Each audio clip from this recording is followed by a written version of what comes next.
আসসালামু আলাইকুম সবাইকে।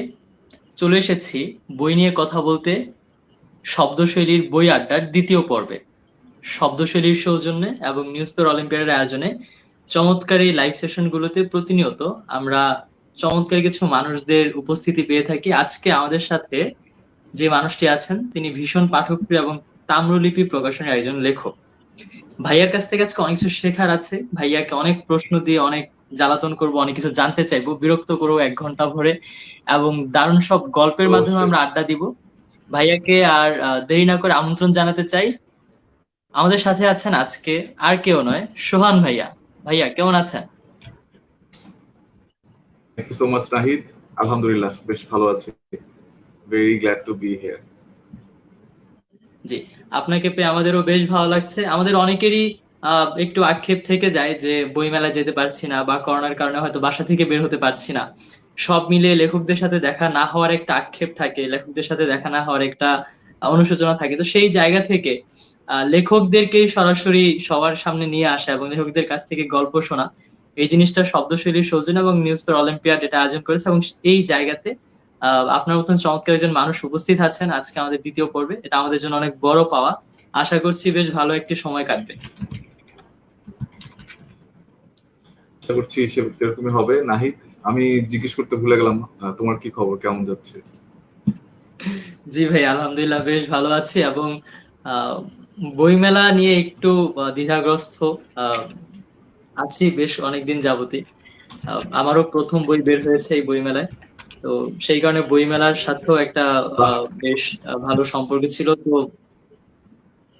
লকডাউনের কারণে আর কি সব আমরা ঘরবন্দি এখন ভাইয়া। হ্যাঁ, তবে মানুষের মনটা তো আর আটকে রাখা যায় না। মন ঠিকই ঘুরে বেড়াচ্ছে যেখানে ঘুরতে চায়। একদম, একদম। জি, আমাদের সাথে অনেকেই যুক্ত হয়ে গিয়েছেন, অনেকেই হ্যালো ভাইয়া লিখছেন, ভাইয়াকে সালাম জানাচ্ছেন। সব মিলে কমেন্ট সব দেখতে পাচ্ছি। দর্শকদের আবারও আমি আরেকবার আমন্ত্রণ জানাতে চাই এবং সব দর্শকদের আবারও স্বাগত জানাচ্ছি। আমি নাহিদা হাসান, আমার সাথে আছেন আজকে মোহাম্মদ সোহান ভাইয়া, তাম্রলিপি প্রকাশনের একজন লেখক। এবং ভাইয়ার অনেকগুলো পরিচয় আছে, স্মার্টিফায়ার একাডেমির সিইও। এবং ভাইয়ার অনেকগুলো পরিচয় আমি দিব না এখন, আমি সরাসরি ভাইয়ার কাছে চলে যাব। যে ভাইয়া, আপনার এত এত পরিচয়ের মধ্যে কোন পরিচয়টা আপনি দিতে সবসময় স্বাচ্ছন্দ্য বোধ করেন, এবং আহ, নিজেকে কি হিসেবে পরিচয় দিতে ভালোবাসেন, নিজে থেকে যদি একটু বলতেন। ওকে, থ্যাংক ইউ নাহিদ। আহ, এই প্রসঙ্গে আসলে অনেক সময় নিয়ে নেওয়া যায়। আমি যদি শর্টে জি বলি, অবশ্যই ভাই, অবশ্যই। সবচেয়ে আমি সবচেয়ে বেশি যেটা পছন্দ করি বলতে, যে আমি একজন ছাত্র, আমি স্টুডেন্ট, আমি শিখছি এখনো, এবং লাইফের বিভিন্ন বিষয় সম্পর্কে আমার জানতে অনেক ভালো লাগে। এটাই আমি বলবো যে আমার সবচাইতে আহ, বড় আইডেন্টিটি যদি বলা যায় এটা। তো এই শেখার আগ্রহের কারণেই অনেক কিছু করার অভিজ্ঞতা হয়েছে, from doing different kind of voices and mimicry. আবার একেবারে পড়াশোনার জায়গাতেও আমি সায়েন্স, কমার্স, আর্টস তিনটা জায়গাতেই পড়াশোনা করেছি। আমি ফিল্ম মেকিং 1 বছর পড়েছি লন্ডনে। আমি বাংলাদেশের নর্থ সাউথ থেকে বিবিএ এবং ঢাকা ইউনিভার্সিটি আইবিএ থেকে এমবিএ করেছি। আর এর আচ্ছা। আগে আমার মতিঝিল আইডিয়াল স্কুল এবং নটরডেম কলেজ, এই দুই জায়গা থেকে আমার এসএসসি এইচএসসি দেওয়া, সেটা আবার ছিল সায়েন্সে। আর এর পাশাপাশি আমার চাকরি করা হয়েছে প্রথম দিকে ডিজিটাল মার্কেটার হিসেবে। পরবর্তীতে এই শেখানোর প্রক্রিয়ার সাথে এতই ভালোবাসা যে 10 মিনিট স্কুলের সাথে অফিসের পরে কাজ করা শুরু। শুক্রবারের দিনও চলে যেতাম সেখানে। আর তারপরে একটা সময় চাকরির কারণে চাকরিতেই ফোকাস করলাম, এবং শেষমেশ শেষে ট্রেনিং, মানে যেখানে আমি নিজেও শিখে আবার অন্যদেরকে শিখাতে পারছি, প্রশিক্ষক হিসেবে কাজ করতে পারছি। তো এখন আমার স্মার্টিফায়ার পেশা একাডেমি। স্মার্টিফায়ার একাডেমি থেকে। রিসেন্টলি আমরা স্মার্টিফায়ার ট্রেনিং এন্ড কনসালটেশনের ফর্মুলেশনে চলে এসেছি।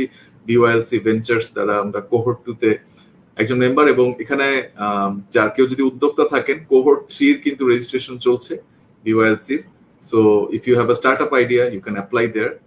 আর যারা জয়েন করেছেন তাদের সাথেও একটু হাই হ্যালো বলে নিই। অনেককে আমি এখানে চিনি। তানহা আছেন, খুবই আমার প্রিয় মানুষদের মধ্যে তানহাকে এখানে দেখতে পাচ্ছি। সিহা, রাফাত আছে, লাব্বিকে দেখতে পাচ্ছি। Really glad to see you guys here. Ayan, ভালো আছি। হ্যালো আবিদ। তারপরে নামটা হচ্ছে সজ্জতি, ইন্টারেস্টিং নাম, প্রথম এই সজ্জতি নামটা হাসান। শুনলাম।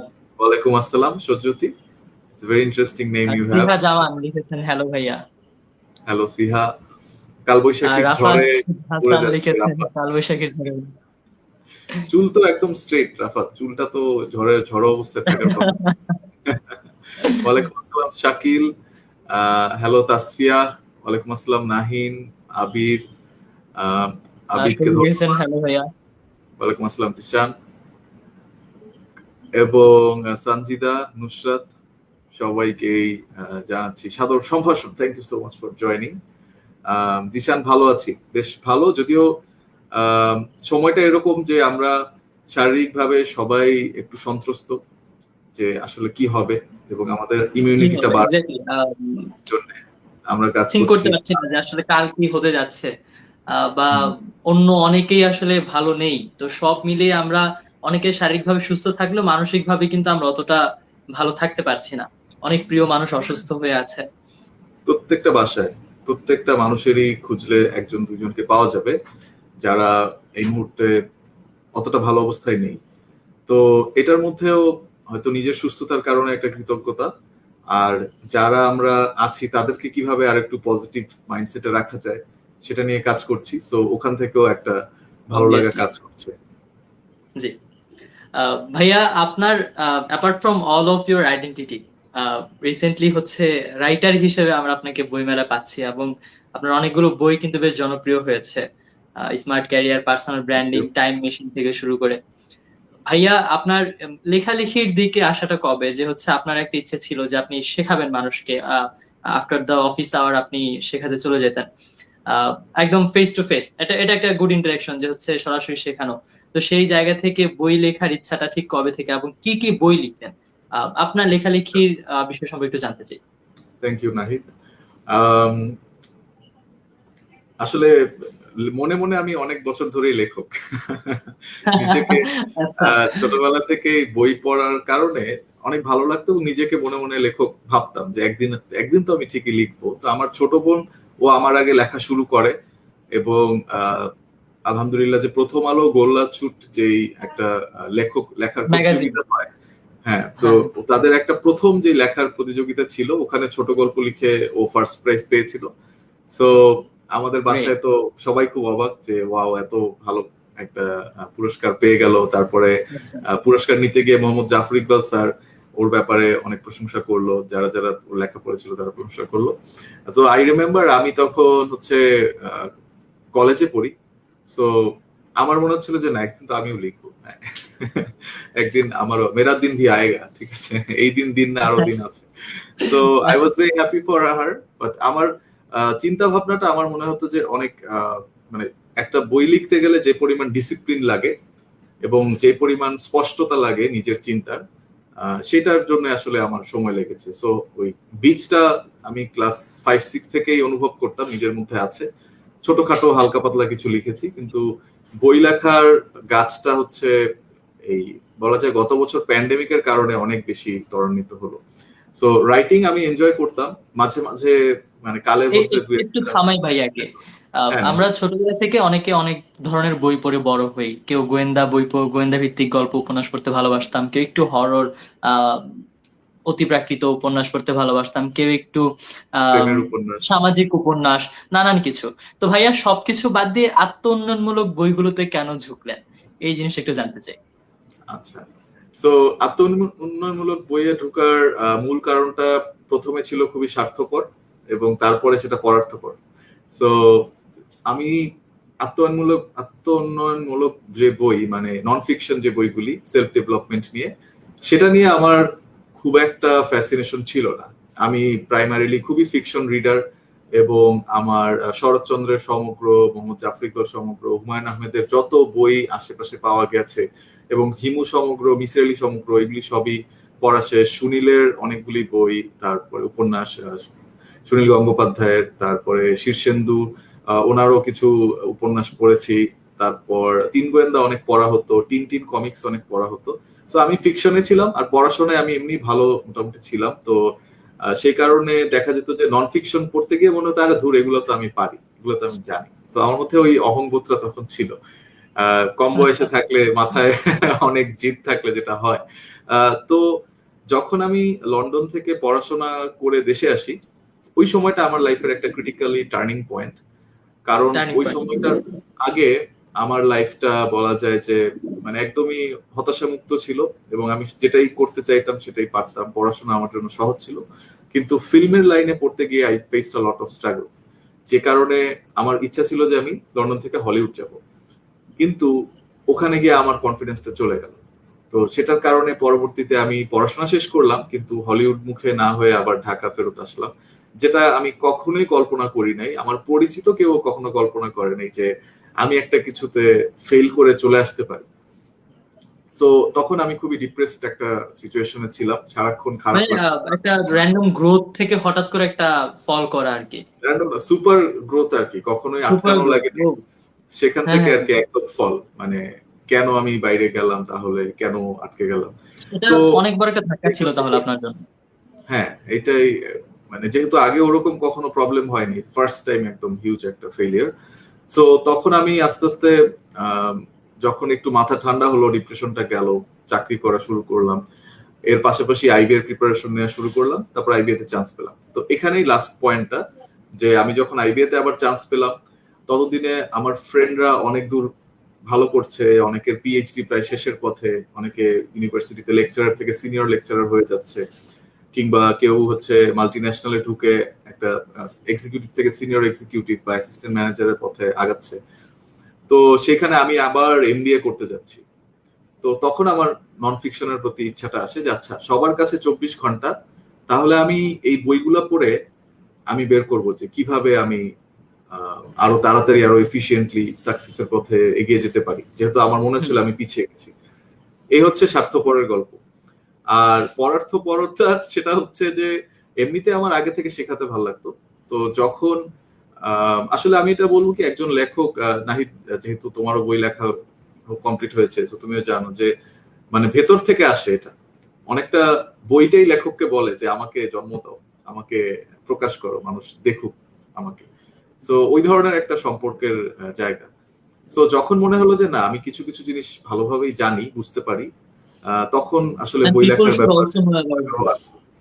হ্যাঁ, এবং আমার সামনে 2টা বই আছে, আরেকটা বই এখনো প্রিন্টে। তো স্মার্ট ক্যারিয়ার বইটা, এই বইটার ব্যাপারে একটা কথা বলতেই হয় যে আমি আমার ক্যারিয়ারের কয়েক বছর পর যখন একটু রিভিউ করার জন্য পিছনে তাকাই, তো মনে হলো যে আচ্ছা, কিছু কিছু জিনিস আমি যা শিখলাম, এটা যদি আমি চাকরিতে ঢোকার আগে, ঠিক ইন্টারভিউ বোর্ডে যাওয়ার আগে যদি আমাকে কেউ বলে দিত, আমার স্যালারিটা আরো অনেক বেশি হতো, এবং আজকের দিনে দেখা যেত যে ডাবল, অ্যাটলিস্ট ডাবল স্যালারি মানে নির্ধারিত ভাবে হতো। মানে আমি সেই মুহূর্তে যতটুকু জানি সেটা ব্যবহার করে আমি সেই মুহূর্তে যা ইনকাম করছি তার মিনিমাম ডাবল আমি পেতাম। কিন্তু আসলে এই তথ্যগুলো ডাবল কেউ হতো। সহজে কেউ সহজে জানায় না। এটা একটা বড় চ্যালেঞ্জ, কারণ আসলে কারোর সময় নেই। এটাও একটা বিষয় যে আমাদের you have to also consider যে যারা ভালো মেন্টর, তারা কিন্তু কোনো কর্পোরেট হাউসে কিংবা নিজের একটা স্টার্ট আপ কিংবা কোনো একটা লোকাল কোম্পানিতে ভালো পজিশন নিয়ে আছে। তো that means they already are performing really important task, এবং তাদের বাস্তবে তাদের ফ্যামিলিকেও টাইম দিতে হচ্ছে। তো এর মাঝখানে যখন আমরা ছোট ভাই হিসেবে ভাইয়া একটা সাজেশন লাগবে, তো ওনারা হয়তো মেন্টর হিসেবে 10-15 মিনিট, খুব বেশি হলে 1 ঘন্টা দিচ্ছেন। তো ওর মধ্যে যতটুকু পাওয়া যায় তাই নিয়ে আমরা ক্যারিয়ারে এগিয়ে যাই। তো দেখা যায় যে 5 বছর 10 বছর পরে একটা মানুষের ঝুলিতে এমন অনেকগুলো ইনফরমেশন থাকে, and that's when that person can deliver, but that person doesn't have enough time. তো এই কষ্ট থেকে আর কি, যে আমার মনে হলো যে ইস, কেউ যদি আমাকে এগুলো গুছায় বলতো 3টা বছর আগে, তাহলে আমি আজকে, আমার স্কিলও বেশি থাকতো, আমার নেটওয়ার্কটাও আরো স্ট্রং হতো, আমার স্যালারিটাও আরো বেশি হতো, এবং আমি আরো বেশি মানুষের কাছে আরো পজিটিভলি পরিচিত হতাম। তো তখন মনে হলো যে আচ্ছা, তাহলে এখন যারা ইয়াং প্রফেশনাল বা ইউনিভার্সিটি স্টুডেন্ট, আমার মতো যারা শুরুর পথে আছে, তাদের যাতে আর এই অভিযোগটা না থাকে যে আমাকে তো কেউ বললো না, আমি তো কোথাও খুঁজে পাইনি। সো যেহেতু একটা মেন্টর 10-15 মিনিট, আধা ঘন্টা, 1 ঘন্টা দিচ্ছে, আমি বরং আমার লাইফের কয়েকটা মাস দিয়ে একটা বই লিখলাম, যে বইটা কেউ পড়লে অবশ্যই তার চাকরি বা ক্যারিয়ারের পথের যে শুরুর যাত্রাটা, এটা স্মুদার হবে, এটা অনেক বেটার হবে, এবং ওই আফসোসটা আর হবে না। এখান থেকে আর কি লেখা। সো এই হচ্ছে আর কি নন ফিকশনের রাস্তায় আসার এটাই। আবার ফিকশনে যাওয়ারও এখন ইচ্ছা আসছে, তবে আগে এখন আবার আমার আসছে, কাজ করতে হবে। কখনো কি পাবো? হ্যাঁ, পেলে আর কি এটা এখন একটা মিক্স হবে আর কি, এটা ফিকশন নন ফিকশনের মাঝামাঝি একটা আচ্ছা, মায়াজাল মাঝে মাঝে একটা যে হচ্ছে, হ্যাঁ, হয়তো বুঝতে হয়তো পেরেছি। গল্পগুলা ইসপের গল্পের মতোই ডিরেক্ট ডেরিভেটিভ হবে না, কিন্তু ওই এডুকেটিভ। ভিতরেই হয়তো, হ্যাঁ, হ্যাঁ ভিতরেই কিছু লেসন থাকবে। যেমন মিসির আলীও কিন্তু আমাদেরকে কিছু কিছু সাইকোলজির ব্যাপারে কিছু জিনিস শিখায়। তারপরে ফেলুদা কিংবা শার্লক হোমস পড়লে কিন্তু আমরা আরো বেশি অবজারভেশনাল হয়ে উঠি, আমাদের ক্রিটিক্যাল থিঙ্কিং আরো বাড়ে। সো এই ধরনের বইও যেতে পারি। তবে আপাতত এই বইগুলাকেই আগে সবার কাছে পৌঁছানোর জন্য কাজ করতে চাই। That's priority number 1। Obviously, obviously. আচ্ছা, ভাইয়ের কাছে আবার একটা প্রশ্ন থাকবে যে আমরা অনেকেই আফটার গ্রাজুয়েশন আমরা ক্যারিয়ার চুজ করতে যাই, বা গ্রাজুয়েশনে থাকাকালীন যখন আমরা রানিং স্টুডেন্ট তখন আমরা নিজের ক্যারিয়ার চুজ করতে একটু আগ্রহী হয়ে উঠি। বাট বেসিক্যালি অধিকাংশ শিক্ষার্থীরা এই জায়গাটাতে ফল করে, যে একটা ভুল ক্যারিয়ার তারা চয়েস করে। তাদের কাছে মনে হয় তারা যখন ফেল করে তখন মনে হয় যে হয়তো ভুল পথে পা বাড়ালাম, হয়তো আমার এই পদক্ষেপটা ভুল ছিল, হতাশ হয়ে যায়। তখন তারা আবার পিছনে চলে আসে, অনেকে নিজের কাজ করাটাই অফ করে দেয়। তো সব মিলিয়ে যে এই যে অধিকাংশ শিক্ষার্থী প্রথম পদক্ষেপ বা দ্বিতীয় পদক্ষেপ বা তৃতীয় পদক্ষেপে ভুল করছে ক্যারিয়ার চুজিং এর ক্ষেত্রে, এই জিনিসটা কেন হচ্ছে? এবং ভাইয়া ক্যারিয়ার চুজিং এই জিনিসটা নিয়ে কখন থেকে কনসার্ন হওয়া দরকার, এই জিনিসটা নিয়ে যদি একটু বলতেন। আচ্ছা, সো একটা প্রশ্ন হচ্ছে যে ক্যারিয়ারে ভুলগুলো কেন হচ্ছে, আর 2 নম্বর হচ্ছে হুম। চুজিংটা কিভাবে আরো ভালো করা যায়। আচ্ছা, সো ফার্স্ট কোয়েশ্চেনের অ্যান্সার হচ্ছে ভুল হবেই। ভুল ছাড়া, যেমন হচ্ছে একজন শিল্পী যখন ক্যানভাসে একটা ছবি আঁকে, তো উনি যখন তুলির আঁচড় দেওয়া শুরু করে ওখানে ঠিক ভুলের কিছু নাই। উনি নীল দিচ্ছেন, নীলের উপরে চাইলে সবুজ দিচ্ছেন, লাল দিচ্ছেন, হলুদ দিচ্ছেন। সো ক্যারিয়ারেও আমাদের এরকম কিছু সুযোগ থাকে যে আমাদের একটু ফ্রিডম থাকে, আবার কিছু কিছু জায়গা থাকে যেখানে একদমই ভুল করা যাবে না। বাট ওভারঅল আমাদের এই জন্য বইয়ের প্রথম চ্যাপ্টারটাই যে টপিকটা dedicated, that is growth mindset is needed. মানে আমরা যখন কোন একটা কাজে ব্যর্থ হয়ে যাচ্ছি, সাথে সাথে ওই ব্যর্থতা থেকে শিখে কিভাবে আমি অ্যাপ্লাই করতে পারবো, সেটাই হচ্ছে সবচাইতে বড় শিক্ষা। সো আমি এই জন্য আজকে একটু মজা করার জন্য বা একটু লাইভলি করার জন্য আমি গিটার নিয়ে বসছি। গিটারটা পাশেই ছিল, এখন আমি হাতে নিলাম, হয়তো দেখা যাচ্ছে না। তো আমি যদি গিটার একটু বাজিয়ে শোনাই। আমরা আজকে অবশ্যই গান শুনবো ভাইয়ের কাছে। হ্যাঁ, ইনশাআল্লাহ।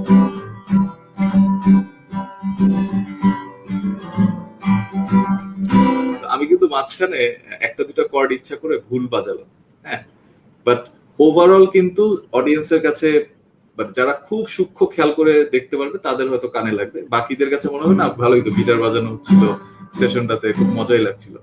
সো এইটাই হচ্ছে গ্রোথ মাইন্ডসেটের ব্যাপারটা, যে আমাদের মাঝখানে যদি একটা ছোটখাটো ভুল হয়েও যায়, if we continue then it becomes really easy. মানে এন্ড বাইরের মানুষের কাছে তখন আমাদেরকে খুবই সাহসী একটা মানুষ মনে হবে, এবং তারা আমাদের সাথে কাজ করে আরো মজা পাবে। সো আমাদের একজন প্রফেশনাল হিসেবে পরিচিতিটাও আরো বেটার হবে, আমাদের পার্সোনাল ব্র্যান্ডিং এর দিক থেকেও আমরা অনেক লাভবান হব।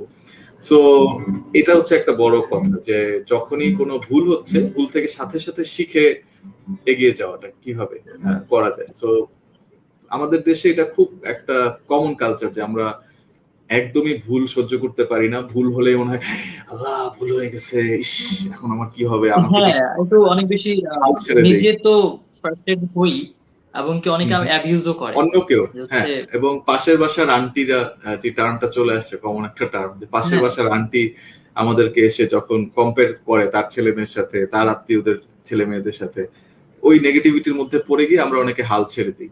তো আমাদের বইয়ের প্রথমেই লেখা যে আমি স্পোকেন ইংলিশ পারবো না, আমাকে দিয়ে স্পোকেন ইংলিশ হবে না, আমি তো বাংলা মিডিয়ামের স্টুডেন্ট, সো আমি পারবো না।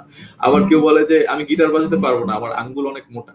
তো যাদের আঙ্গুল মোটা তারা গিটার বাজাতে পারে না। সো ইটস অ্যাবাউট কন্ট্রোল, হ্যাঁ।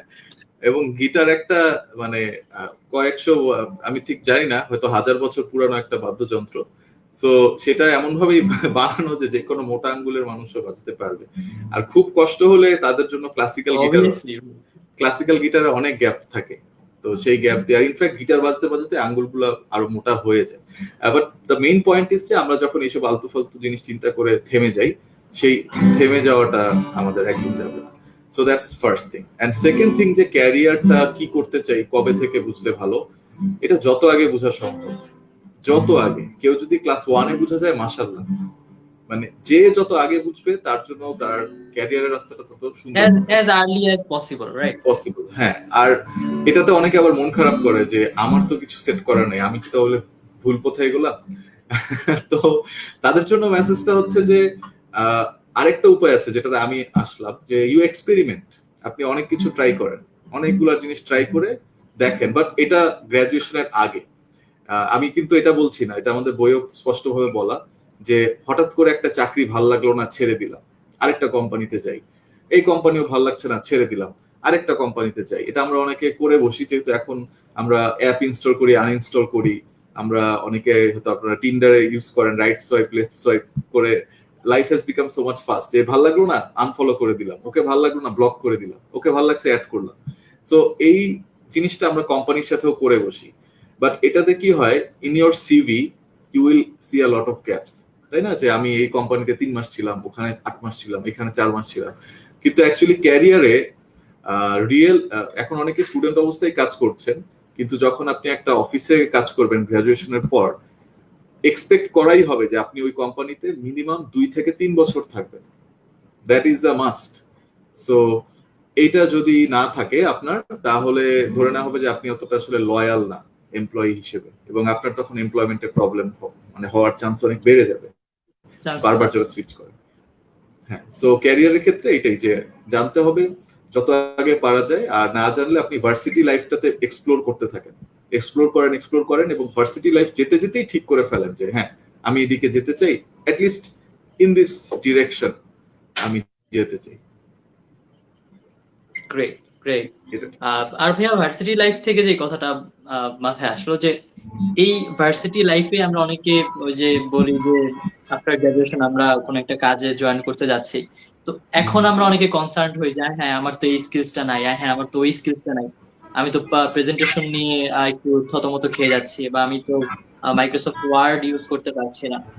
এই জিনিসগুলো কি আসলে কলেজ লাইফে কাজ করাটা খুব জরুরি কিনা, নাকি ভার্সিটি লাইফে উঠেই কাজগুলো শুরু করা জরুরি?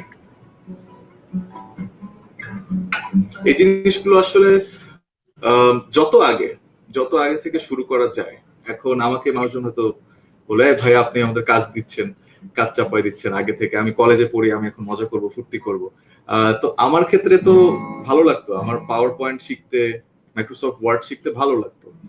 আর যেটা ভালো লাগে নাই, যেমন অ্যাডোবি আফটার ইফেক্টস বা প্রিমিয়ার প্রো, তো সেটা ভালো না লাগলেও যেহেতু শেখার ইচ্ছা ছিল, আমি শিখে নিলাম। সো আসলে ওইটা মানে, হ্যাঁ মানে আপনাকে লাইফে কাজ করতেই হবে। আপনি যদি ফাইন্যান্সিয়াল ডেটা ঠিক মতো বুঝে ডিসিশন নিতে পারেন, আপনি বস হিসেবে কাজ করতে পারবেন। আপনি যদি ডেটাটা বুঝার ক্ষমতা না অর্জন করেন, শুধু ডেটা তৈরি করতে পারেন, তাহলে আপনি বসের নিচে কাজ করবেন। এবং আপনার যদি সেটারও কারো যদি সেই যোগ্যতা না থাকে, সে তখন মানে দিনমজুরের কাজ করে, সে তখন গরু চড়ায়, সে তখন ক্ষেত খামারের কাজ করে। And there is nothing wrong with that. যার যার পেশাতে সে অবশ্যই একটা আনন্দ খুঁজে পায়। আলকেমিস্ট বইটা আমার অনেক প্রিয়। ওই বইটাতে এই জিনিসটা থাকে যে একজন ফল বিক্রেতা, সম্ভবত সান্তিয়াগো, সেই ফল বিক্রেতাকে দেখে, এবং তখন সে টের পায় যে এই ফল বিক্রেতা তার লাইফটাকে ভরপুর এনজয় করছে, তার চেহারার চোখে মুখে ইউনিভার্সের আনন্দটা আছে, যে গ্লিচটা দেখা যায়। হ্যাঁ। সো আমি ওই দিক থেকে বলছি না, আমি বলছি যে if you want a more secure life, বা হয়তো আপনি চান যে আপনাকে মানুষ সম্মান করবে, সো দেখা যায় আমরা সম্মান করি, বাট কৃষককে যতটুকু সম্মান করি, শিক্ষককে হয়তো আরেকটা মাত্রা বাড়িয়ে সম্মান করি। তো সেই জায়গা থেকে আর কি। এবং আরেকটা হচ্ছে ফাইন্যান্সিয়াল যে সিচুয়েশনটা, সো এক একটা পেশা আমাদেরকে এক এক রকমের পে করে। সো কেউ যদি মাসে 1 লক্ষ টাকা আর্ন করতে চান, অবশ্যই আপনাকে কাজ পারতে হবে, আপনাকে ফ্রি কেউ 1 লক্ষ টাকা মাসে দিবে না। সো এই জন্য আর কি, যত আগে থেকে স্কিল শিখতে পারেন, এবং খুব ফাস্ট হয়ে যাওয়া দরকার। যেমন আমি গিটার শিখি অনেক বছর ধরে, কিন্তু শুরুর দিকে আমি যেই স্পিডে বাজাতাম, এখন যদি আমি সেই স্পিডে বাজাই, তাহলে কেউ আর কি ইন্টারেস্টেড হবে না, যে it has to be like a professional. So power point আমি ইউজ করতে পারি, কিন্তু পাওয়ার পয়েন্টে আমার 1 ঘন্টা লাগে, যে কাজটা অন্য আরেকজন 20 মিনিটে পারে। তো তাহলে আমি আপনাকে কেন নিব, আমি যে 20 মিনিটে পারে তাকে নিব। সো এমপ্লয়ার তো সবসময় ওইটাই চিন্তা করছে। সো সফটওয়্যার গুলো যত আগে থেকে স্কিল ডেভেলপমেন্ট, এবং যদি কোনোটা না পারেন তাহলে এখন অনেক অনলাইন ট্রেনিং পাওয়া যাচ্ছে, ওই ব্যাপারে সার্চ করেন, ইংলিশে কোর্স আছে, বাংলায় কোর্স আছে, কোর্সগুলো করেন, মেন্টরের কাছে জিজ্ঞাসা করেন। There will be a way, where there is a will, there is ভাইয়া, a way. we have got a comment, এটা অনেক ইম্পর্টেন্ট বা মানে হচ্ছে কাজ আমাদের কাছে, যাচ্ছে বর্তমান মানুষজন। প্রজন্মের কাছে। নৌশিন রুবাবা একটা কমেন্ট করেছেন, ভাইয়া হয়তো দেখতে পাচ্ছেন। হ্যাঁ, I have a question. Career choosing এর ব্যাপারে প্যারেন্টসদের সাথে খুব আর্গুইং হয় ম্যাক্সিমাম টাইমে, দ্যাটস ওয়াই নিজের এইমটা চলে যায়। আচ্ছা, এন্ড চোখে পানি নিয়ে মুখে হাসি নিয়ে একটা ইমোটিকন, এই ক্ষেত্রে কি করা উচিত? আচ্ছা, এটা খুবই আমি রিলেট করতে পারি, কারণ আমার বাবা মা দুজনেই ডাক্তার, আমি কিন্তু ডাক্তার হই নাই। If you have any one like that, you will know যে ওই ধরনের ফ্যামিলিতে প্রচন্ড প্রেশার থাকে যে তোমাকে ডাক্তার হতেই হবে, কারণ হচ্ছে আমরা ডাক্তার, আমরা ডাক্তার কমিউনিটিতে আমরা মুখ দেখাবো কিভাবে। তো আমি সেই মুখ কালো করা ছেলে, but now they R happy. আমি যা করছি, ডাক্তার হলে হয়তো আমি এই পরিসরে এই কাজগুলো করতে পারতাম না, মানুষের সেবাই অন্যভাবে করছি। তো বিষয়টা হচ্ছে এই জায়গাতে আমি কিন্তু অনেকটা বিদ্রোহ করেই বিবিএ পড়তে যাই, এবং আমি এটা সাজেস্ট করব না। বাবা মার সাথে বিদ্রোহ করাটা নিজের সাথেও এক ধরনের যুদ্ধ করার মতো, এবং যেহেতু আমাদের দেশের প্রেক্ষাপটে আমরা হোস্টেলে না থাকলে বাবা মার সাথে ভার্সিটি লাইফটা কাটাই, সো বাবা মা খ্যাপা থাকলে they can make our life hell, living hell. এবং তাদের সাথে যদি ক্লিয়ার কমিউনিকেশন না থাকে, তারা মানে সারা জীবনই ওইটুকু কষ্ট তাদের মনে থাকে। এবং আপনার বাবা মা যদি আপনার ব্যাপারে একটা নেগেটিভ কিছু মনে রেখে দেন, তো সন্তান হিসেবে কিন্তু এটার একটা, যেটা বদদোয়া বলতে পারি, এটার একটা ইম্প্যাক্ট চলে আসে, মানে কনসিয়াসলি ইমপ্যাক্ট চলে আনকনসিয়াসলি। আসে। হ্যাঁ, সো এখন হয়তো আপনার প্যারেন্টস শুনতে চাচ্ছে না নসীন, সো আগে বুঝতে হবে যে প্যারেন্টসরা কি চায়। তো এখন এখানে অনেকগুলো কেন চায়? লেয়ার আছে। হ্যাঁ, তারা কি চায়, তারা কেন চায়। টু মাচ খ্যাপা নসীন বলছে। হ্যাঁ, তো আমার মনে আছে যে আমার ভার্সিটিতে একটা কতটা ঝগড়া করে থাকা লাগতো। আমি ভালো রেজাল্ট করলেও, খারাপ রেজাল্ট করলেও দেখি যে সব সময় ইয়ে থাকছে একটা। সো ক্লিয়ার কমিউনিকেশনটা দরকার। আর অবশ্যই একটা জিনিস বুঝতে হবে যে আপনি যেহেতু লাইফটা আপনার, সারা জীবন আপনারই থাকবে ক্যারিয়ারটা। আই মেড দ্যাট ডিসিশন যে মানে আব্বু আম্মু এখন বুঝতে পারছে না যে ডাক্তারি লাইফটা তারা যে সময় ডাক্তার ছিল তখন যেরকম ছিল এখন অন্যরকম। সো তারা যেই মানে অত্যন্ত সুবিধাজনক একটা লাইফ, বা যত মজা আমার লাগবে ভাবছে আমারও তো মজা লাগবে না, আমি একটা সময় পরে খুব বিরক্ত হয়ে যাব নিজের লাইফের উপর।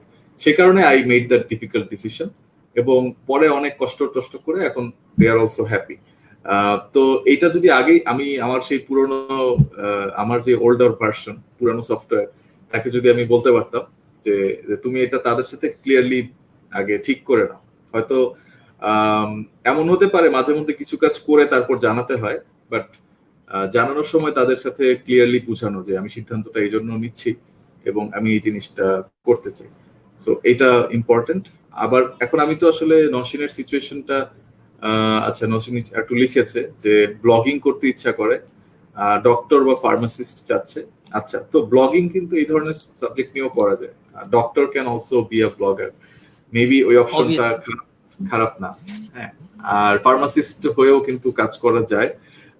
ইনফ্যাক্ট যদি if you can do a masters abroad, তাহলে ওখানেও ফার্মাসিস্টের অনেক ভ্যালু। আমার একজন ফ্রেন্ড নিউ ইয়র্কে আছে, ওর ডিউ থেকে ফার্মেসিতে পড়ে, তারপরে এ মাস্টার্স আমেরিকায় করে, পরে নিউ ইয়র্কে সে চমৎকার একটা চাকরি করছে, মানে চমৎকার, নিজের বিএমডব্লিউ কিনলো গত বছর। সো সুযোগ সুবিধা আছে, একদম যে নাই, but you have to see that if you really enjoy it. আমার ফ্রেন্ড এনজয় করে দেখে ও নিউ ইয়র্কে নিজের ভবিষ্যৎ তৈরি করে ফেলছে। সো আমি যদি সামারাইজ করি, যে প্যারেন্টসদের সাথে একটু ক্লিয়ারলি বোঝা কেন চাচ্ছে, আর এই যে একটা মাঝখানের একটা রাস্তা বের করা যায় কিনা আমার ইচ্ছা এবং তাদের ইচ্ছার সাথে, আর নিজের ইচ্ছাটাও পরিষ্কারভাবে বোঝা যায়, how deeply you want this. আমার জন্য যেমন সিনেমা আমার বানাতেই হবে, করতেই হবে, আই মাস্ট। সো আমি সেই জন্য কঠিন রাস্তায় গেলাম, এবং এটার জন্য আমাকে অনেক কষ্ট করতে হয়েছে। সো নিজের ওই কলিংটাও শুনতে হবে আর কি। একটু কমপ্লিকেটেড অ্যান্সার দিলাম, বাট সিচুয়েশনটাও আসলে কমপ্লিকেটেড, হুম, এটা আলোচনা করে সিদ্ধান্তে যেতে হ্যাঁ, হবে। সিদ্ধান্তে যেতে হবে সারা আসলে। জীবনের একটা সারা জীবনের ফলাফল। আমার প্যারেন্টস এখনো কষ্ট পায় যে আমি যদি বলি যে না আমি আবার এমবিবিএস করব, তারা খুশি হবে। তারা এখনো খুশি হবেন যে না আমার ছেলে ডাক্তার হবে, অবশেষে তার মন চেঞ্জ হয়েছে। আচ্ছা, এতটাই ভাই আমরা তাদের। আরেকটা কমেন্টে হ্যাঁ, যাই। Rasel thank you Nahid. খন্দকার লিখেছেন, ভাইয়া পার্সোনাল ব্র্যান্ডিং সম্পর্কে একটু জানতে চাই। ভাইয়া ছোট করে যদি পার্সোনাল ব্র্যান্ডিং নিয়ে একটু বলবেন, এবং এটার পরে ভাইয়ার কাছে আমরা গান শুনতে যাইবো। আচ্ছা ঠিক আছে, পার্সোনাল ব্র্যান্ডিং বিষয়টা হচ্ছে নিজের দক্ষতা, নিজের অর্জন, নিজের পেশা, এটা আপনার নেটওয়ার্কের সামনে প্রেজেন্ট করতে পারা, এটাই ওভারঅল আমরা পার্সোনাল ব্র্যান্ডিং তুলে এর একটা ধরা। ফাংশনাল। হ্যাঁ, তুলে ধরাটাকে আমরা পার্সোনাল ব্র্যান্ডিং বলতে পারি। আর এখানে আরো দুইটা কথা বাকি থেকে যায়, সেটা হচ্ছে যে শুধু তুলে ধরার পাশাপাশি আপনার নেটওয়ার্কের জন্য ভালো কিছু দিতে হবে, মানে নিজে থেকে কিছু তৈরি করলে বেনিফিটস। সেটা হচ্ছে পার্সোনাল ব্র্যান্ডিং এর একদম সবচাইতে ভালো লেভেলটা। অনেকে তুলে ধরেন, অনেকে নিজের অ্যাওয়ার্ড গুলো দেখাচ্ছেন, নিজের অর্জন গুলো দেখাচ্ছেন, বাট নিজের যে নেটওয়ার্কে ব্র্যান্ডিংটা করতে চাচ্ছেন তাদের জন্য কিছু তৈরি করছেন না, কন্টেন্ট তৈরি করছেন না। তো কন্টেন্ট তৈরি করাটা নেক্সট লেভেল। আর আলটিমেট উদ্দেশ্যটা হচ্ছে একটা ট্রাস্ট তৈরি করা, যে আপনার পরিচিত মানুষরা আপনাকে বিশ্বাস করবে আপনার কথায়। সো যখন আপনি একবার মানুষের আস্থা অর্জন করতে পারবেন, তখন কিন্তু আপনি তাদেরকে নিয়ে কোনো অ্যাক্টিভিটি করতে বলতে পারবেন, আপনি তাদেরকে কোনো প্রোডাক্ট বিক্রি করতে পারবেন। সো ইভেনচুয়ালি আপনি একজন ইনফ্লুয়েন্সার কিংবা সেখান থেকে আপনি একজন উদ্যোক্তা হওয়ারও একটা সুযোগ পাবেন। তো এই হচ্ছে পার্সোনাল ব্র্যান্ডিং এর ব্যাপারে যে মেইন যে কথাগুলো। সো আমাদের অনেকগুলো সোশ্যাল মিডিয়ায় এখন অ্যাকাউন্ট আছে নিশ্চয়ই, ফেসবুক আছে, ফেসবুকে আবার অনেকের পেজ আছে, লিঙ্কডইনে আমরা আছি, ইনস্টাগ্রামে আমরা আছি, তারপরে আমরা এরকম হয়তো টুইটারে কেউ কেউ আছি, ডিফারেন্ট ডিফারেন্ট প্ল্যাটফর্ম। সো এখন আমি যদি নাহিদ আহসানের সোশ্যাল মিডিয়ায় যাই, কেউ আমরা 10 জন যদি হয়তো এই মুহূর্তে 10 জন নাহিদের সোশ্যাল মিডিয়া প্রোফাইলটা চেক করছে। সো নাহিদ এইখানে আমার সাথে কথা বলছে, ও কিন্তু is not there, but social media profile গুলো কমিউনিকেট করছে নাহিদের হয়ে। তারা বলে দিচ্ছে যে নাহিদ আহসান মানুষটা এরকম, তার একটা বই লঞ্চ হয়েছে, বইটার নাম এইটা। এবং কারো যদি ওই ক্যাপশনটা পড়ে ভালো লাগে, বইটা সম্পর্কে জেনে ভালো লাগে, সে রকমারিতে গিয়ে অর্ডারও দিয়ে দিচ্ছে।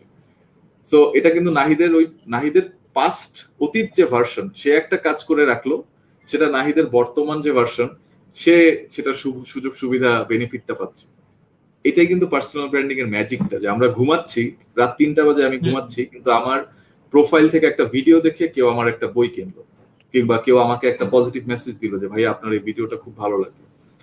So that is the beauty and the magic of personal branding. Okay, thank you ভাইয়া।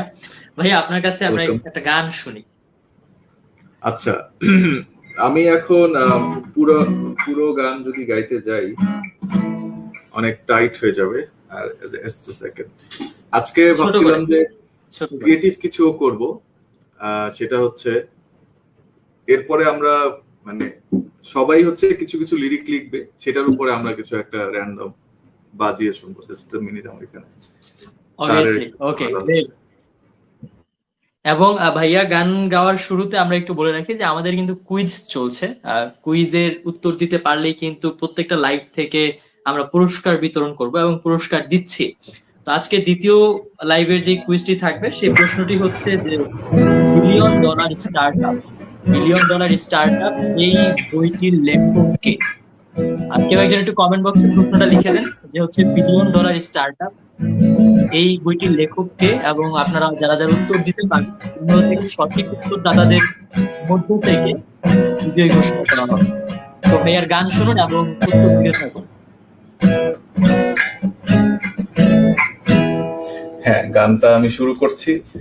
আর গানটা শুরু করার সময় আরেকটা বই দেখাই, যে বইটা এবারে বইমেলায় খুব ভালো লাগলো। আমি এটা রিভিউ বানাচ্ছি, অনুভূতির অভিধান। অনুভূতির অভিধান। সো তারই একটা গান করব। তা এই বইটা আমার কাছে, যেহেতু আমি তার একজন ফ্যান, আমার খুবই খুবই ভালো লেগেছে। এন্ড আমি রিভিউতে আরো বিস্তারিত বলবো। তো তারই একটা গান করি, অল্প একটু করব, পুরোটা করব না, পুরোটা অন্য কোনো দিন হবে।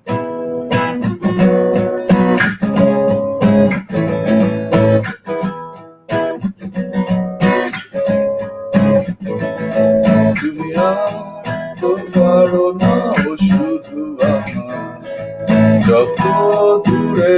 করে যাও রবে আমার স্তব্ধ সময়টাকে ধরে রেখে স্মৃতির পাতায় শুধু তুমি আমার তবে আজ এত একা কেন আলো হয়ে দূরে তুমি আলো আলো আমি কখনো খুঁজে পাবো না চাঁদের আলো তুমি কখনো আমার হবে না আলো আলো আমি কখনো খুঁজে পাবো না চাঁদের আলো তুমি কখনো আমার হবে না হবে না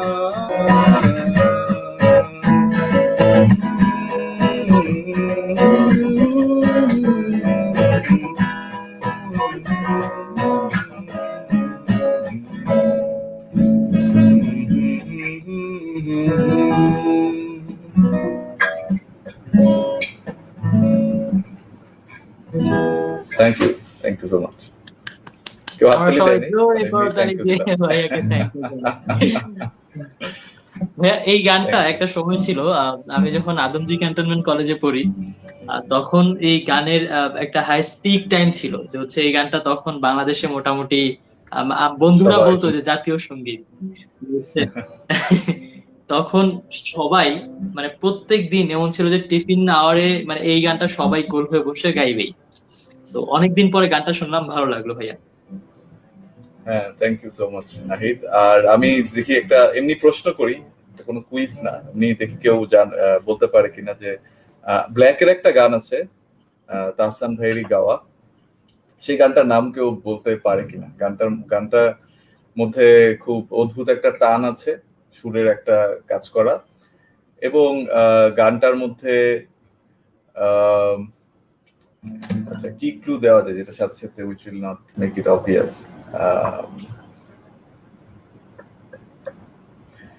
গানটা শুরু হয় অনেকটা জীবনকে বুঝতে না পারা দিয়ে, এবং মাঝখানে কিছু ধর্মীয় রেফারেন্স আছে।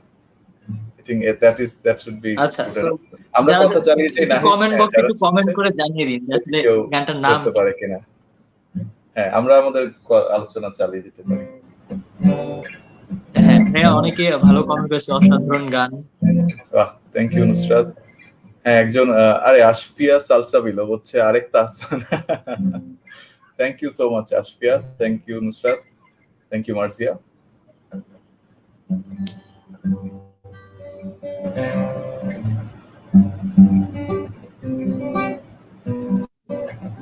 Nahid, are you there? হ্যাঁ ভাই আছি। হ্যাঁ, আমরা তাহলে গানে চলে যাই, হয়তো অনেকে গানটা ধরতে পারছে না। আমরা এগিয়ে যাই।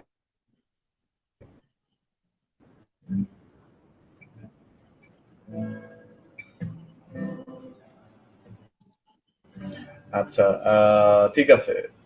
ব্ল্যাকের গান, ব্ল্যাকের অনেক ফেমাস 3-4টা গানের মধ্যে একটা, আর গানটার মাঝখানে আচ্ছা ধর্মীয় রেফারেন্সটা সবাই আসলে মনে হয় ধরতে পারছে না।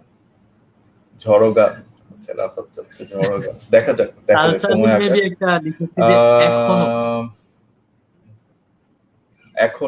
এখনো না, কাছাকাছি। চাওয়া পাওয়া নিয়ে গানটা, চাওয়া পাওয়া নিয়ে ধর্মীয় রেফারেন্স আছে।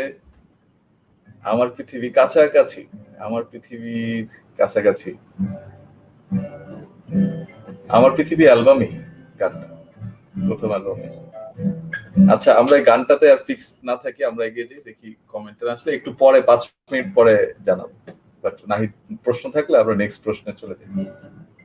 ওকে ওকে ভাইয়া, অনেকগুলো প্রশ্ন ছিল। একটা প্রশ্ন এসেছে যে আপনার প্রত্যেকটা বই নিয়ে মানে একদম শর্ট করে ছোট ছোট করে যদি কিছু বলতেন তাহলে হচ্ছে সবাই জানতে চাচ্ছিল যে আপনার কোন বইটা কি নিয়ে লেখা, তাহলে হচ্ছে সবাই কারেক্ট করে নেবে। ঠিক আছে, থ্যাংক ইউ নাহিদ। আমাদের আমরা আমি 3টা বই লিখেছি। তিনটার মধ্যে দুইটা নিয়ে তো একটু কথা হলো, তো 3 নম্বর বাচ্চা যে তাকে নিয়ে একটু আগে কথা বলি। সেটা হচ্ছে সেটা এই বইটা হচ্ছে নাম টাইম মেশিন, এবং বোঝা যায় শুনলে যে টাইম নিয়েই। তো কেন ওই বইটা লিখলাম, এটার পেছনে মূল কাহিনীটা হচ্ছে যে সময়, আমি ওই যে নন ফিকশন লেখার শুরুর যে গল্পটা বলছিলাম যে 24 ঘন্টা আমি কিভাবে এফিশিয়েন্টলি ইউজ করতে পারি, ওটাই আমার যাত্রার শুরু। So right. সেই যাত্রা আস্তে আস্তে আস্তে আস্তে আমি আর অনুপম ভাই আমরা পরিচিত হলাম আইবিএ তে, আমাদের পরিচয়। তারপরেও দুজনই প্রফেশনাল লাইফে ব্যাক করেও দুজনের মধ্যে কমিউনিকেশন ছিল। তো আমরা আর কি দেখলাম যে আমরা অনেকগুলো টাইম ম্যানেজমেন্ট টেকনিক সম্পর্কে জানি, আমরা এগুলো নিয়ে কাজ করছি নিজেরা, কিন্তু এটা এখনকার ইয়াং প্রফেশনাল বা স্টুডেন্টরা অতটা ক্লিয়ারলি জানেন না, বা হচ্ছে বইগুলো সবই ইংলিশে। এবারে ইউ উইল সি যে টাইম ম্যানেজমেন্ট নিয়ে বই আসছে, আগে থেকে অনেকগুলো বই ছিল। ইট দ্যাট ফ্রগ একটা বই খুব ফেমাস, 4 আওয়ার ওয়ার্ক উইক একটা বই, তারপর অ্যাটমিক হ্যাবিটস, এটা একটা চমৎকার বই টাইম ম্যানেজমেন্টের উপরে। তারপরে হচ্ছে the power of full engagement, এরকম অনেকগুলো বই আছে যেগুলো আমি আর ভাইয়া দুজনেরই পড়া। তো যেহেতু ইংলিশে এগুলো অ্যাপ্লাই করতে গিয়ে আমাদের কিছু কমপ্লিকেশন ছিল, সো আমরা চাচ্ছিলাম যে বাংলায় এরকম কোন বই লিখতে, বাংলাদেশি মানুষ এবং বাংলাদেশি প্রেক্ষাপটে আমরা টাইম ম্যানেজমেন্টের সবচেয়ে সেরা টেকনিক গুলো এনে এটা কিভাবে অ্যাপ্লাই করা যায় সেই নিয়ে আমরা লিখবো, এবং সেভাবেই যে বইটা লেখা আর কি। সো এইভাবেই আমাদের টাইম মেশিন বইটার কাজ। তো এটা হচ্ছে টাইম ম্যানেজমেন্টের টেকনিক গুলাকে কিভাবে আমরা অ্যাপ্লাই করতে পারবো, বাট টেকনিক্যাল জায়গাটা বাদ দিলে আমরা অন্যভাবে যদি দেখি, বিষয়টা হচ্ছে কি যে আমাদের প্রত্যেকেরই এখন অনেকগুলা কাজ আছে, সবারই লাইফে। কেউ কেউ সেটা লিখে রাখছি, কেউ লিখে রাখছি না। কারো ভিশনটা পরিষ্কার, ফিউচারটা আমরা কি কি করতে চাই ঠিক করা। সো তারা টাইম ম্যানেজমেন্ট টেকনিক অ্যাপ্লাই করলে নিজেদের স্বপ্নগুলোকে তারা দেখবেন যে বাস্তব হয়ে চলে আসছে হাতের মধ্যে। It's that simple. এটা আয়মানেরও একটা টেড টক আছে, আয়মান সাদিক, ওর যে how to turn dreams into reality, এই ধরনের একটা নামের, যেখানে ও বলে যে ড্রিমটাকে গোল থেকে তারপরে কিভাবে অ্যাচিভ করা যায়। তো এই বিষয়ে আর কি আমরা পিছিয়ে থাকি যখন আমরা টাইম ম্যানেজমেন্টের জিনিসগুলো জানি না। সো অ্যাকচুয়ালি টাইম মেশিনটা সবারই দরকার, যাতে করে আমরা এই আলট্রা ডিজিটাল যুগে আমরা যে কাজগুলো করতে চাচ্ছি সেই কাজগুলোকে লিটারালি করতে পারি, হ্যাঁ, যাতে আমরা কাজটাকে শেষ করতে পারি সময় মতো। সো আমার জন্য কিন্তু একটা প্রজেক্ট যদি আমি নেই, আমি জানি এখানে যারা স্টুডেন্ট তাদের অনেকেরই প্রবলেমটা আছে, কারণ স্টুডেন্ট বয়সে আমারও এবং অনেকেরই ছিল যে আমরা একটা জিনিস করতে চাই কিন্তু শেষ করতে পারি না, কেন জানি করা হয় না। মানে ইচ্ছা থাকে, শখ থাকে, সামহাও আমরা থেমে যাওয়া হয়। হ্যাঁ। তো এই থেমে যাওয়া, এবং কাউকে জিজ্ঞেস করলে বলে লেগে থাকো তাহলেই হবে, লেগে থাকো তাহলেই হবে, তুমি লেগে থাকলেই হবে, হার মেনো না, এই সেই। কিন্তু there is a সিস্টেমটা আবার সেটা এক একজনের এক এক রকম। So if you customize it a little bit, then it becomes your machine, your time machine. So আমরা টাইম মেশিনটা ওভাবেই আমাদের সর্বোচ্চ দিয়ে লিখেছি, so that you guys know যে কতটুকু কতটুকু জিনিসটা আমার জন্য, মানে অ্যাজ দ্য রিডার, পাঠকের কোন জিনিসটা দরকার, সে যাতে তার মতো করে একটা টাইম মেশিন বানিয়ে নিতে পারে। পাতা আপুকে দেখছি, আই থিঙ্ক, হ্যাঁ আপু তাম্রলিপি অধ্যয়নের পাতা আপুই হবে। হ্যাঁ, good to see you here আপু। এবং এরপরে আমাদের বই নিয়ে বলবো। আচ্ছা, গান নিয়ে অনেকে এখনো গেস করে যাচ্ছেন, কিন্তু ক্লু এনাফ মনে হয় নেই। এই গানটা একটু সুফি ধাঁচের, গানটা আর একটু ক্লু দিয়ে দিই। গানটা একটু সুফি ধাঁচের, এবং গানটার মধ্যে একটা নতুন ধরনের শব্দ ব্যবহার করা হয়েছে, সাধারণত এই শব্দটা আমরা ব্যবহার করি না। আর এর আগে ক্লু ছিল যে গানটা ধর্মীয় কিছু রেফারেন্স আছে গানের মধ্যে, এবং গানটা হচ্ছে নিজের জীবনকে বুঝতে পারা, বুঝতে না পারা, এই নিয়ে। আমি কিন্তু অনেক কিছু বলে দিলাম গানটার ব্যাপারে, এবং ভাই একটা প্রশ্ন এসেছে। হ্যাঁ, টাইম মেশিন বইটা কখন আসতে পারে জিশান জানতে চেয়েছে। টাইম মেশিন বইটা জিশান আগামী সপ্তাহেই চলে আসবে। আমরা বইটার কাজ প্রায় শেষ করে এখন পাবলিশারের কাছে আছে। একজন মেবি কমেন্ট করেছে। ইয়েস, অবশেষে পাওয়া গেল। খুবই আনকমন গান মনে হয় বলে ফেললাম। সো এটা বলার কারণ হচ্ছে এই অনুভূতির অভিধান বইটাতে এই জিনিসটা আছে যে মানুষ হয়তো আমাকে তাহসান ভাইয়ের কথা যে আচ্ছা আশফিয়া আগে পারলো, আশফিয়া প্রার্থনা লিখেছে, রাইট? হুম হুম ওয়েল হুম ডান হুম। আশফিয়া এবং আসলে লিখেছে। সাবিত। ভাইয়া আমরা সো গানে যাওয়ার আগে আমরা আরেকটা বিষয় নিয়ে একটু কথা বলে নিই যে আমরা এরপর গানে চলে যাবো, এরপর আমরা একটু টুকটাক মজা করে, আমরা যেহেতু লাইভের শেষে চলে এসেছি, আমরা লাইভের শেষ পর্যায়ে, তো তার আগে আপনার বই নিয়ে আরেকটা কথা যে বই পড়া, অর্থাৎ আপনি রাইটার হওয়ার আগে একজন রিডার ছিলেন, পাঠক ছিলেন, তো বই পড়া আপনার জীবনে কি কি চেঞ্জেস এনেছে, এবং আপনার বইগুলো পড়লে একজন মানুষের জীবনে কি কি চেঞ্জেস আসতে পারে, এটা যদি একটু ছোট্ট করে বলতেন। আচ্ছা, বই পড়া আমার জীবনে এবং ঠিক আছে, আমি কিন্তু আগের কোয়েশ্চেনটাতে একটু মিস করে গেছি কিছু জিনিস, সো এটা শেষ করে তারপর এটাতে একটু আসি। হ্যাঁ হ্যাঁ, অবভিয়াসলি অবভিয়াসলি। টোটাল হচ্ছে আমি একটা একটু এক্সাইটিং একটা জিনিস সবাইকে শোনাতে চাই, সেটা হচ্ছে আমাদের টাইম মেশিন নিয়ে আমরা 3টা বই নিয়ে গানের কাজ করছি, গানগুলো এখনো কমপ্লিট হয়নি তাই পুরোটা শোনানো যাচ্ছে না, বা টাইম মেশিনের আমি কোরাসটা সবাইকে একটু শোনাতে চাই।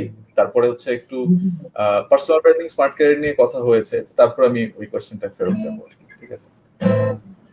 সো এটা জাস্ট দ্য কোরাস, ঠিক আছে, মাঝখানের পার্টটা।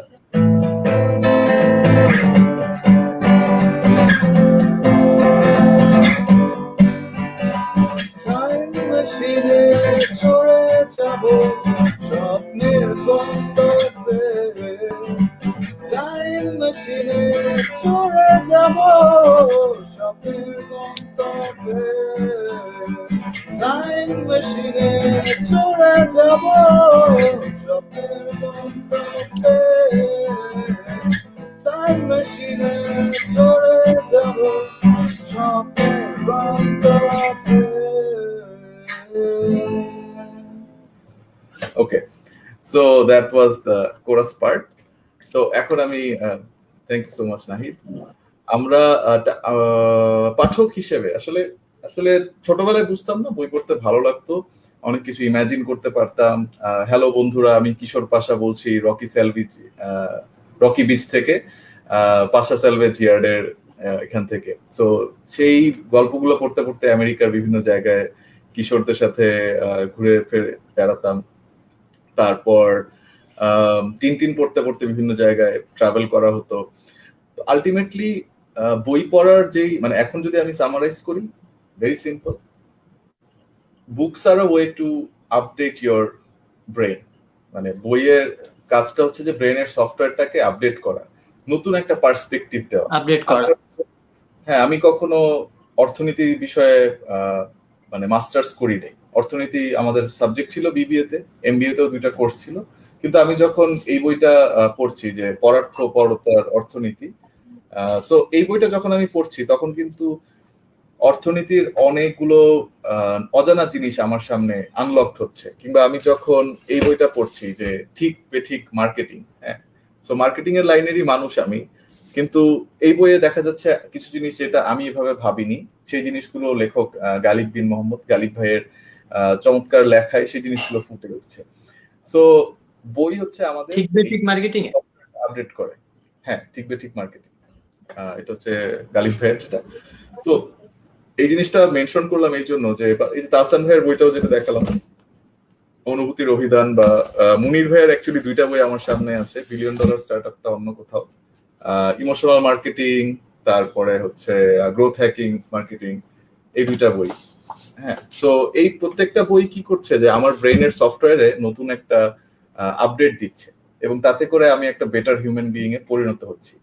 আবার আমরা যখন গল্পের বই পড়ি সেখানেও দেখা যায় আমাদের মন ঘরে বসেই, এখন যেহেতু আমরা লকডাউনে বাসায়, সো ঘরে বসেই আমরা বিভিন্ন জায়গায় ঘুরে বেড়াচ্ছি। তো I also enjoy watching documentaries and movies. আমি তো ফিল্ম মেকিং এই ছিলাম, ওখানেই পড়তে গিয়েছিলাম। তো মুভিজের একটা লিমিটেশন আছে। হ্যারি পটার বইটা আমি যখন পড়ি, আমার চোখে হ্যাগ্রিড বিশাল বড় একটা দৈত্য, কিন্তু যখন আমি মুভিতে দেখি যে হ্যাগ্রিড জাস্ট 12 ফিটের মতো হবে, তখন আমার মানে লিমিটেশন ফিল হয় যে আমার ক্রিয়েটিভিটিটা তো, আমি তো আরো সুন্দর কিছু। এই জন্য মানুষ সবসময় বলে যে বই যেরকম থাকে, বইয়ের উপর একটা মুভি হলে মুভির মজাটা কমে যায়, কারণ নিজের কল্পনার শক্তিটা তো ওই মুভির মধ্যে আসে না, ওইটা ডিরেক্টরের কল্পনা, অ্যাক্টরের কল্পনা, সিনেমাটোগ্রাফারের কল্পনা, একদম। Art Kalpana. So that is why books are very very vital যদি আপনি মানুষ হিসেবে নেক্সট লেভেলে যেতে চান। এবং আসলে মানুষ তো দিন শেষে আমরাও একটা জন্তু, আমাদের সবার শরীর আছে, সবার সেই শরীরকে খাবার দিতে হয়, সেই শরীরকে পরিষ্কার রাখতে হয়। এখন আমরা স্যানিটাইজ থাকছি, শরীরকে প্রোটেক্ট করার জন্য আমরা কনসিয়াসলি কাজ করছি। এই যে করোনা ভাইরাসের সিচুয়েশন, এটা তো আমাদের শরীরকেই আঘাত করে। বাট আমরা মানুষ কেন? কারণ আমরা বানরদের মতো ওখানে আটকে থাকি নাই। আমরা সোসাইটি ফর্ম হুম করেছি, হুম সিভিলাইজেশন ফর্ম করেছি আমরা। এটা একটা মজার ঘটনা বলি যে একজন অ্যানথ্রোপোলজির খুব বড় স্কলার, তাকে একটা প্রশ্ন করা হয়েছিল। অ্যানথ্রোপোলজি মানে হচ্ছে যে মানব জীবনের বিবর্তন, যেটা নৃতত্ত্ব বিজ্ঞান বলা হয়। তো তাকে কোয়েশ্চেন করা হয়েছিল যে আপনার চোখে ইতিহাসের, মানুষের ইতিহাসের সবচেয়ে বড় মিরাকলটা কি, সবচেয়ে বড় আশ্চর্য বিষয়। তো উনি যেটা তখন বলছিলেন যে আমার চোখে সবচেয়ে বড় ইন্টারেস্টিং, সবচেয়ে মিরাকুলাস বিষয়, কারণ এত ইতিহাস উনি পড়ে আসছেন, ওনার চোখে কোনটা সবচেয়ে ইম্পর্টেন্ট, সেটা উনি বলছেন যে একটা রিকভার হওয়া ফিমার। হ্যাঁ, মানে একটা হিল্ড ফিমার। তো সবাই খুব অবাক, মানে এটা কি? তো ফিমার হচ্ছে আমাদের পায়ের একটা হাড়টি। হ্যাঁ, সো একটা হাড়। তো এই হাড়টা যখন অ্যানিমেল কিংডমে কোনো পশুর এই পাটা ভেঙে যায়, পায়ের এই হাড্ডিটা ভেঙে যায়, তখন সে আর হাঁটতে পারে না। সো হাঁটতে না পারলে কি হচ্ছে, সে তখন একটা সিংহ বা একটা বাঘের কাছে একটা খুব ইজি খাবার। তো তখন তাকে তার সমস্ত জ্ঞাতি গোষ্ঠী, যত অন্য প্রাণীরা আছে তার স্পিসিসের, তাকে ছেড়ে চলে যায়। কিন্তু একটা সবচাইতে একমাত্র মানে যে আবিষ্কৃত হাড় মানুষের সর্বপ্রথম, যেটা যে এই মানুষটার ফিমারটা ভেঙে গিয়েছিল, তারপরে এটা আবার জোড়া লেগেছে। তার মানে কি, যে ওই পশুটা, মানে তখন হয়তো আমরা মানুষ হইনি, তখনও ওই যে পশুটা, তাকে তার গোত্রের অন্য মানুষরা ছেড়ে চলে যায় নাই, তার জন্য ওয়েট করেছে, তার জন্য টেক কেয়ার করা হয়েছে, তার হাড্ডিটা জোড়া লেগেছে, এবং তারপরে সে আরো অনেক বছর বাঁচতে পেরেছে। এবং সেই হাড়টা পরবর্তীতে এই অ্যানথ্রোপোলজিস্টরা বা আর্কিওলজিস্টরা খুঁজে বের করেছে। তো the moral of the story here is that we looked out for each other, আমরা ইভলভ করেছি। সো ওই যাত্রাতে এখনো আমরা এগিয়ে যাচ্ছি। আমার কাছে মনে হয় এখন প্রাণী অনেক কমে গেছে পৃথিবীতে, বন্য প্রাণীর সংখ্যা। মানুষের মধ্যে অনেক বন্য প্রাণী, বন্য পশু চলে আসছে, যেসব বন্য পশুদের আচরণ আমরা প্রতিদিনই পত্রিকায় দেখি। সেখানে আর যাব না। বাট আমাদের কাজ হচ্ছে যে আমরা যাতে ওই বন্য পশুটা না হই, আমরা যাতে নিজের মনুষ্যত্বটাকে বাড়াই, এবং books are the way to do that. Exactly, thank you ভাইয়া, অত্যন্ত চমৎকার ভাবে উত্তর দিয়েছেন। এবং আশা করছি আজকে যারা লাইভটি দেখছে, অবশ্যই আমরা কমেন্ট দেখে আসলে খুশি হচ্ছি যে ভাইয়া তো চমৎকার ভাবে প্রেজেন্ট করছে তার অ্যান্সার্স গুলো। অ্যামেজিং অ্যামেজিং ভাইয়া। তো ভাইয়া আমরা কি প্রার্থনাতে চলে যেতে পারি? Thank you so much Nahid. প্রার্থনাতে প্রার্থনাতে আমি চাচ্ছিলাম যে সবাই মিলে যদি একটা কিছু তৈরি করা যায়, প্রত্যেকে একটা করে লাইন লিখলো, সেটার উপর আমরা একটা গান করলাম। I think that would be more exciting than পুরোনো গান কভার সবাই করার চেয়ে। তো যারা যারা গান শুনছি লিখবে। তাদেরকে একটু রিকোয়েস্ট করবো যে নিজের পছন্দের একটা লাইন লিখতে। হ্যাঁ, তারাই we let's all become lyricist, song writer, প্রত্যেকে এক একজন আহ, সং রাইটার। আর গানের মধ্য থেকে বা গানের রাফাতের বাহিরে? কোয়েশ্চেন দেখতে পাচ্ছি, গানের বাহির ইচ্ছা, নিজের পছন্দের একটা লাইন, যেটা হয়তো it okay. You are feeling that sentence right now, you want to say that sentence. মানে যারা শুনছে তারা চাচ্ছেন যে হ্যাঁ, এই বাক্যটা আমি চাই এই গানটার মধ্যে থাকুক। এনি সেন্টেন্স, একটু ইয়ে রেখে, any Bangla sentence. English both আর ফাইন, হিন্দিতেও লেখা যাবে, কোনো সমস্যা নেই। আমি ভিতরে ঢুকে ফেলবো। বাট হ্যাঁ, আর একটু মানে সেন্সর করে লিখলে ভালো হয়। যা খুশি তাই আবার লিখলে কিন্তু ঝামেলা।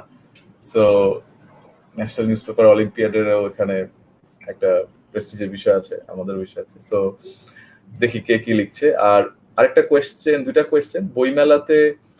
বইমেলাতে আমি যদি সিচুয়েশনটা আরেকটু ঠিকঠাক হয়, এখন যেহেতু লকডাউনে আমি বের হচ্ছি না, তো বের হলেও আমি সর্বোচ্চ সতর্কতা নিয়ে বের হবো। আর তখন আমি জানাবো যে যাচ্ছি। Thank you Rafat. আপাতত কয়েকদিন আমাদের বাসায় সবাই আমরা একদম বাসায় থাকছি। তো মুনির একটা কোয়েশ্চেন করেছে, থ্যাংক ইউ মুনির।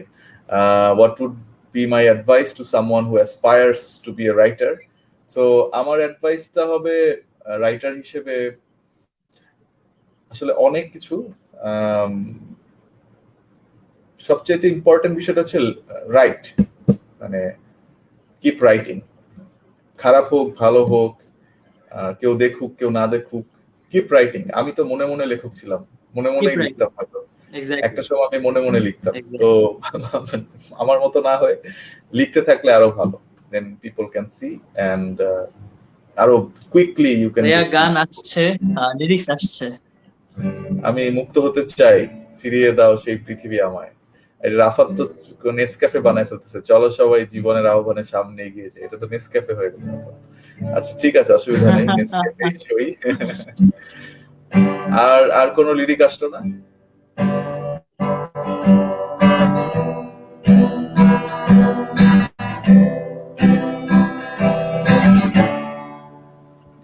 আর একটু ওয়েট করি, তারপরে স্টার্ট।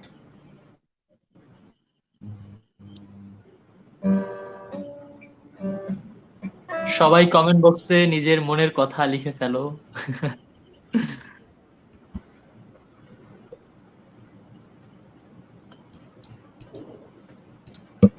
আচ্ছা,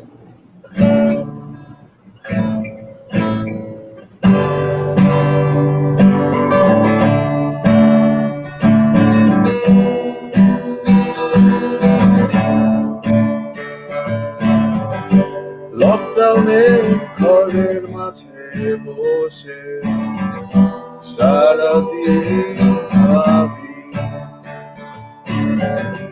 নিজের স্বপ্নগুলো কিভাবে সত্য করব।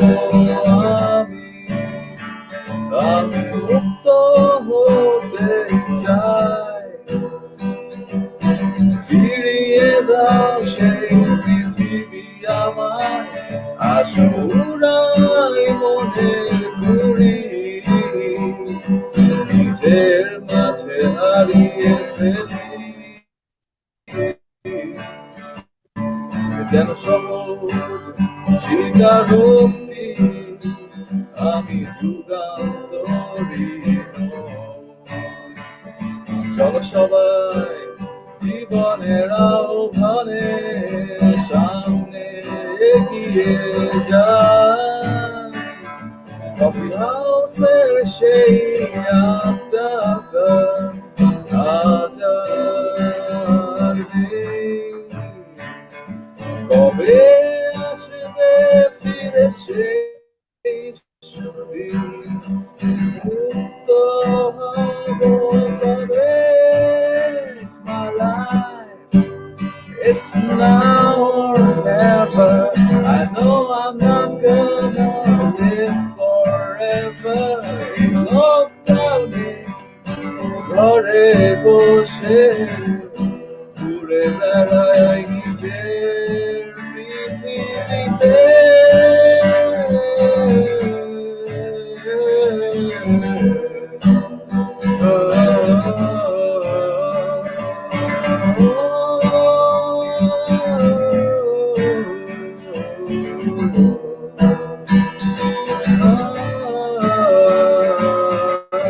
ফিরে যেতে চাই সেই পৃথিবীতে, কিন্তু বাকি আবার ফেরত আসবে জানি না, তবুও এগিয়ে যেতে হবে তাই ভেবে যাই এগিয়ে। Alright, thank you so much. ভাইয়া কিভাবে, I hope you liked it. আর প্রশ্ন একটাই যে কিভাবে এই যে স্মার্ট ক্যারিয়ার, টাইম মেশিন আর পার্সোনাল ব্র্যান্ডিং এসব দিয়ে আর কি।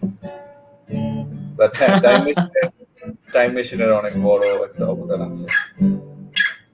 সো আর বেশি সবাইকে বলবো বেশি টেনশন করার কিছু নাই।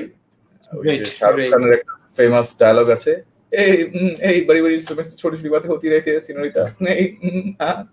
সো অত টেনশন করে কিছু হবে না। আমরা যারা তরুণ আছি আমাদেরকে সামনে এগিয়ে যেতে হবে এবং we must stay positive. Obviously ভাইয়া অনেক অনেক ধন্যবাদ আপনাকে শব্দশৈলীর সৌজন্যে এবং নিউজ পেপার অলিম্পিয়াডের আয়োজনে এই যে বই আড্ডার দ্বিতীয় পর্বে আজকে আমরা ছিলাম এবং আমার সাথে ছিল মোহাম্মদ সোহান ভাইয়া। ভাইয়ার আসলে পরিচয় প্রথমে যে কটা দিয়েছিলাম এখন শেষে আরো বেড়ে গেল, যাতে তো পরিচয়ের মাঝে ভাইয়ার যে মূল বিষয় যে আমাদের আসলে মানুষ হতে হবে এবং অলওয়েজ পজিটিভ থাকতে হবে। এত এত এত এত নেগেটিভিটির ভিড়ে মন ভালো করার জন্য এবং মন ভালো রাখার জন্য সবসময় পজিটিভ থাকতে হবে, নিজেকে নিয়ে কাজ করে যেতে হবে, নিজের ক্যারিয়ার নিয়ে কাজ করতে হবে, নিজের লাইফ নিয়ে কাজ করতে হবে। বাবা মায়ের সাথে সরাসরি একদম ক্লিয়ার কমিউনিকেশন থাকতে হবে নিজের ক্যারিয়ারের ব্যাপারে এবং বাবা মায়ের এইমের ব্যাপারে, যে তাদের কি চাওয়া আছে আমার কি চাওয়া আছে সবকিছু নিয়ে একটা ক্লিয়ার কমিউনিকেশন রাখা উচিত। এবং সব মিলিয়ে নিজের যে প্যাশন আছে এবং নিজের যে ইচ্ছা, নিজের যে স্কিলস সবকিছু নিয়ে একটা সুপার গ্রোথ রাখতে হবে নিজের কাছে, কখনো থামা যাবে না। এবং ভাইয়া অবশ্যই এখনো যারা বইমেলায় যেতে পারছেন না, তারা রকমারি.com থেকে ভাইয়ার স্মার্ট ক্যারিয়ার, পার্সোনাল ব্র্যান্ডিং এবং টাইম মেশিন সরাসরি অর্ডার করে ফেলুন এবং আর অনেক জায়গা থেকে অর্ডার করতে পারবেন। তো বইগুলো পড়া হোক, মানুষ হতে হবে। ভাইয়া আপনার কাছে চলে যাচ্ছি শেষবারের মতো। Thank you so much Nahid for being a wonderful host. এবং আমি শব্দশৈলী আর নিউজ পেপার অলিম্পিয়াডকে অনেক ধন্যবাদ দিব তাদের চমৎকার এই আয়োজনে আমাকে ওয়ার্দি মনে করার জন্য, ইনভাইট করার জন্য এবং এই প্রোগ্রামটা আজকে হোস্ট করার জন্য। অ্যান্ড যারা যারা আজকে শুরু থেকে ছিল, ওই যে নসীন, তারপরে সালসাবিল, রাফাত, জিশান, আরো অনেকেই শুরু থেকে আছেন, সাবিত, নুসরাত, সবাইকে অনেক অনেক ধন্যবাদ পুরো প্রোগ্রামটা দেখার জন্য, আমাদের সাথে থাকার জন্য। Wish you all the best. আমরা একটা কঠিন সময়ের মধ্যে দিয়ে যাচ্ছি, সবাই যাতে সতর্ক থাকি এবং পজিটিভ থাকি সবার জন্য আমি প্রার্থনা করছি। আর অবশ্যই এই যে বইগুলোর কথা বললাম, ইফ ইউ নিড দেম সংগ্রহ করে পড়ে ফেলুন, আমাকেও জানান যে এটা কোয়েশ্চেন বা এটা কিছু, যে কোনো feedback, I am very open to it. সবার জন্য অনেক শুভকামনা করে শেষ করছি। Thank you so much. Over to you Nahid. Thank you everyone. We are very much glad to have you here. My pleasure.